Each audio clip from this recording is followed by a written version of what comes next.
সেদিন গেছিলাম বাড়ির পাশে এই ক্ষেতের মাঠগুলোতে। আমরা এটাকে চক বা পাথারও বলি, তোমরা কি বলো জানিও।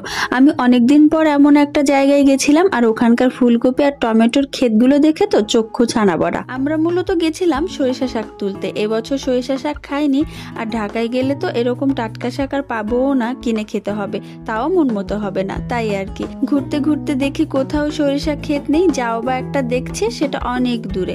তা যাই হোক, সামনে যেতেই দেখি পাশের বাড়ির চাচিরা পালং শাক তুলছে। আমাদেরও বললো সরিষা শাক তো আরেকদিন খাস, আজকে বরং পালংই নিয়ে যা। তাই অগত্যা পালং তুলতেই বসে পড়লাম। এখন ঝামেলা হলো, সাথে ব্যাগ তো আনিনি, এখন এত শাক নিবো কিভাবে? তাই সাথে থাকা স্কার্ফটাই ভরসা, এটাকে কাজে লাগালাম। আর আমার দেখা দেখে দেখে বড় আপুও পুটলি বেঁধেছে, নিজেরা দেখছিলাম আর হেসে খুন হচ্ছিলাম। তো দেখো, তোমরা কে কে এভাবে পুটলি বেঁধে শাক তুলেছে বলো তো।